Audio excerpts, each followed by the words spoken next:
Okay. So this is the first one, confessional or car like reflection of the year of the 2026-27 school year, where on the drives home, where my brain cannot think and it's like shut down. It's kind of, I don't know if everybody's had that, but I definitely do, where there's like no music and I gotta just try to figure out, what am I feeling? Am I happy? Am I sad? Or am I all the things?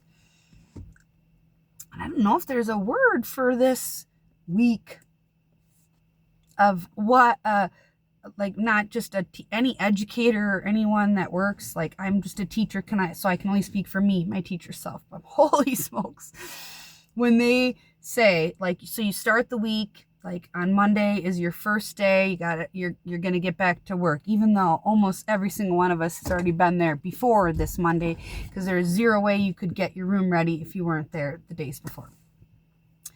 But I mean, truth be told, my brain doesn't work in the right way, that unless it's literally at the last second and my blood pressure's through the roof, I almost can't get stuff done. Stay tuned for the rest of that story.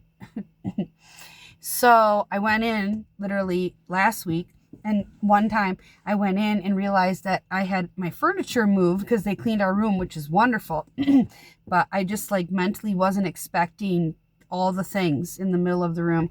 Thankfully, the day before or the day after, I knew my sister was coming to help me try to make sense of it. But because I called her, I'm like, SOS, and like I don't ask for help very much, but I was like, oh, this was bad. I took a video of that. I should share it. Like I could, it doesn't matter. Like my brain could not compute. I'm standing there. I have the time. I came here to do the said thing, but literally it's just like shut down. So I left. I drove like a half hour there.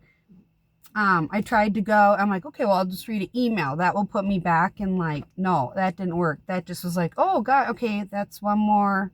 So I left. Anyway, so the night before the first you're going back, there's like excited, all the ideas. I'm going to do this. I'm going to do this. It's going to be great. Then sadness, like, oh, summer's over. What do I have to show for it? You know, like, what did I do? And then my own boys, my three boys are going back to school, and they're sophomores this year in college. The three of them. I have triplet boys, if you don't know. God, I've had to say that a lot. Anyway, but they're like, no matter what, I mean, yeah, last year was a different kind of sadness knowing I was dropping them off. Oh boy. This year, oh, what does it do? What thing? Okay. Oh, okay. Sorry. Um, but this is like a whole new sadness because they're like a year older. They're almost 20, in which case, like the mom, like son relationship, like inevitably needs to grow into something much different. But ooh boy, they're busy and they were working and all the things. So like, okay, did I spend enough time with them? Do they have what they need? They all have three such different personalities. One guy's going back to live in a house and has a spreadsheet about what he's bringing with like rice cooker with his roommates. The other guy, they might have, 6 couches at their place because they just, it doesn't matter.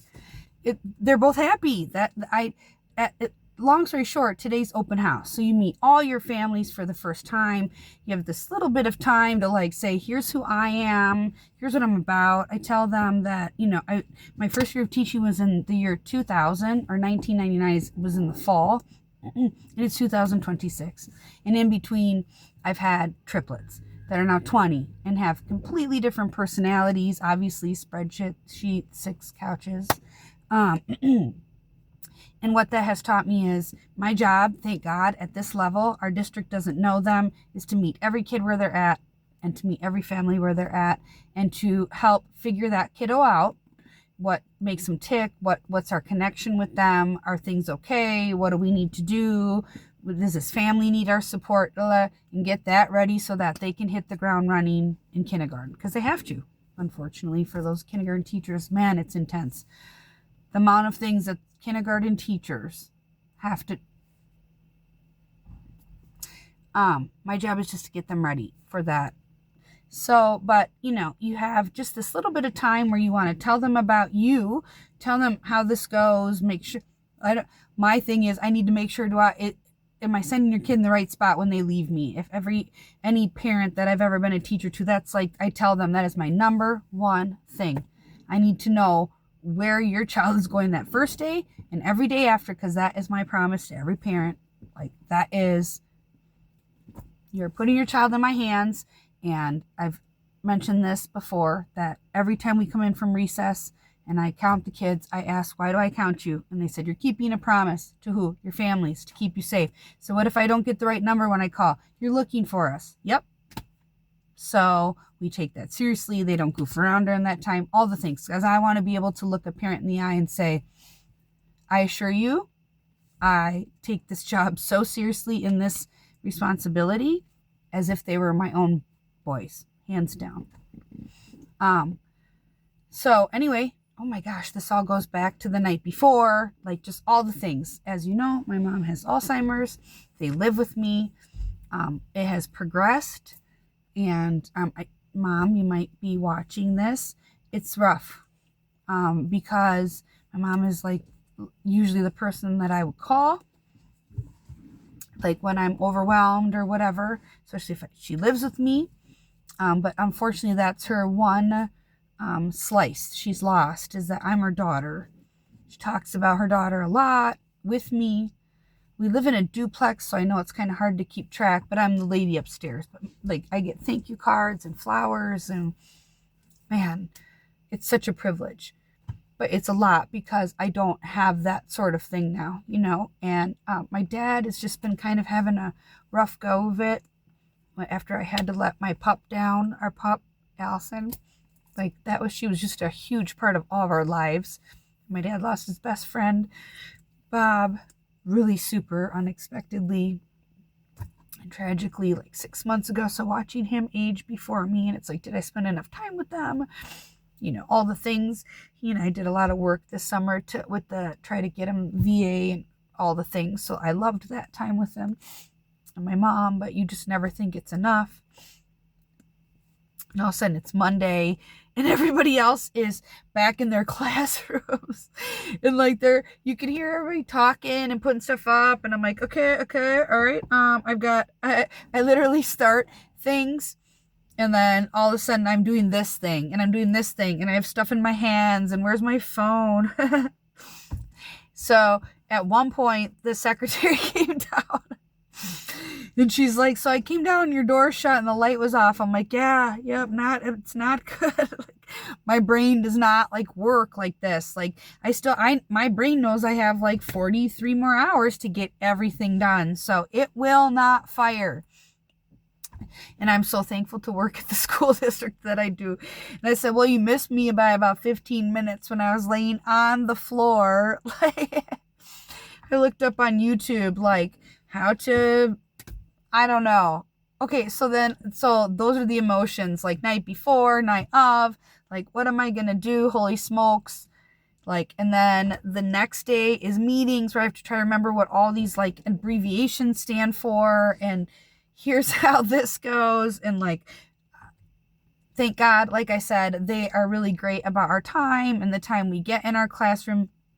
But the other thing is, as everybody knows, we all want to chat with each other. What'd you do this summer? Come this way, that way. Can you show me this? Oh, we have this new thing. How do you set it? We have brand new phones. Like, how do I do this? Blah, blah. We're like rearranging phones and furniture. The amount of file cabinet. I mean, it's just crazy, right? And everybody needs help. But unfortunately, that's what I'm in my room and I hear somebody, what'd you guys say? Somebody like, you need whatever. I'm out there. This, that, like, it's outrageous. And we all want to, like, people got engaged, like people, just all the things. So today's open house and everyone else clearly was responsible and like was locked in because they are like laughing in the hallway. I can hear the cheerfulness and I'm sitting in my room like it's like 3:30. I have nothing. I don't even know. I'm like, okay, what do I do first? I'm looking at this. Okay. So I locked in, put my whatever. But finally I had to put a sign on my door, like an orange sign that said, warning, easily distracted. And every person that walked by and laughed knew I meant, like, knew what I was talking about. Like, because I am the worst. So, long story short, I'm there. I was there till 10 something. Got home at 10:30. But man, I had everything ready to go. I felt good about that. Finally, so I was like, yeah, Leah, you got this, right? And then, of course, mid-time, I get a call from my mom that my dad, like, urgently needs to get some medical help.